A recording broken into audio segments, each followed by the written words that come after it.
exactly the first thing that comes to mind when you're looking for a family vehicle. But when you get in one, especially after having driven SUVs for years, you forget how good they feel. This is the Kia Stinger. It's the base model, the 200S, and costs around 50 grand before on-road costs and extras. It competes with cars like the Audi A5 Sportback and the BMW 4 Series Gran Coupe, and kind of what we used to get with the Holden Commodore. I drove it for a whole 7 days for this week's family review.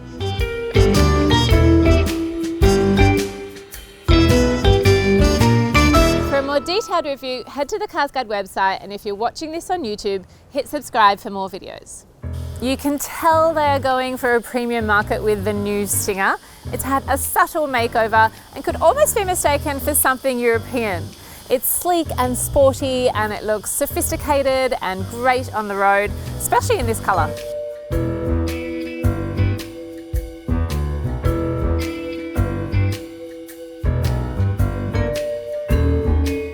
The interiors have also been tweaked, with the main improvement being this 10.25-inch very large screen here. Looks quite snazzy, and you can also now sync 2 phones via Bluetooth, so you could use one for calls and one for music, for example. It's also got Apple CarPlay and Android Auto, which syncs your phone with the touchscreen, so you don't have to touch your phone anymore. The rest of the interior looks quite premium, even though I'm in the base model. These seats are not leather, they're a vegan leather, but they look and feel almost like the real thing. The front seat is power adjustable, but the passenger seat is manually adjustable, being the base model. The steering wheel is covered in a premium fabric. You do miss out on the flat-bottomed leather steering wheel that's in the high models. Still, the interior is really nicely designed, with some aluminium accents along here, along the door handle and the door here. You get 3 air conditioning vents. I do love a round air conditioning vent, and you get 3 of them. Plus there's some high gloss black accents. It all feels a little bit luxe and really good to drive on the road. There are 2 cup holders in the front, a large one and a small one. You'll get a spot for keys and a phone, a decent sized centre storage bin with a few other trays in here, and bottle holders in each door. Space is also great, with a lot of legroom for taller passengers, a comfortable amount of headroom, and it's quite wide so you don't feel cramped in here. Space in the back seat depends on how tall the person in the front seat is. So my 2 children are aged 7 and 9, so they fit in here perfectly fine, no issue.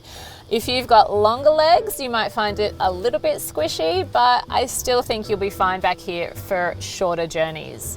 Just like the Audi A5 Sportback, it's not really built thinking about 4 passengers, but there is still a decent amount of space.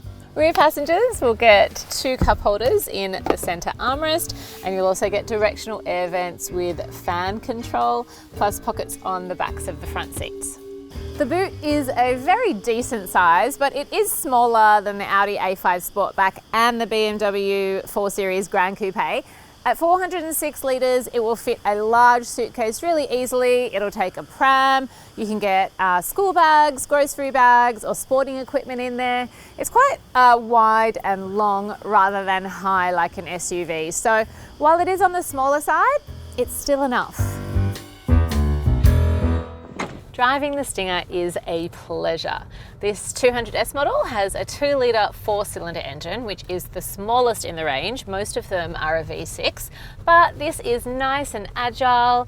It is quick off the mark, and it gets up hills easily and cruises along highways with little effort.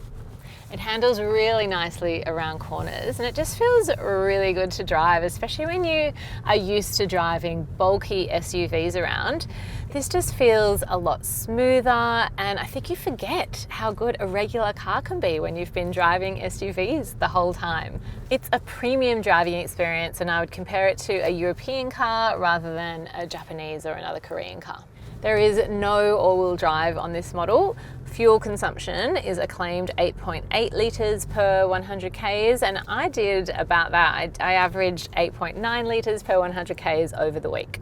The 2021 Stinger now includes a few more bits and pieces of advanced safety. So you'll get auto emergency braking with pedestrian and cyclist detection, and you'll also get improved lane keep assist. You will still have to buy in if you want rear cross traffic alert or blind spot monitoring. The thing I missed the most, I think, was forward collision sensors. It's similar to the way the European cars work. There are airbags for driver and front passenger and side curtain airbags that extend to the back row. And there are 2 ISOFIX points and 3 top tether points for kids' car seats.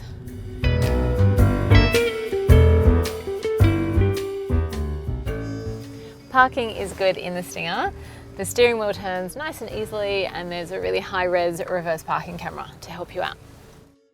The Kia Stinger is a great car to drive, and if you're on the lookout for an alternative to an SUV to ferry the family around while feeling a bit more like a human than a parent, then this should be on your look list. It's stylish, it drives beautifully, and it will fit young children, so as long as you've got no giants trying to fit in the back seat, you'll be fine. As a second car, it's a ripper.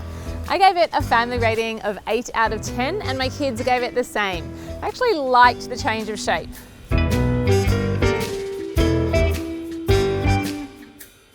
Like this video, subscribe to our YouTube channel or click through to our website.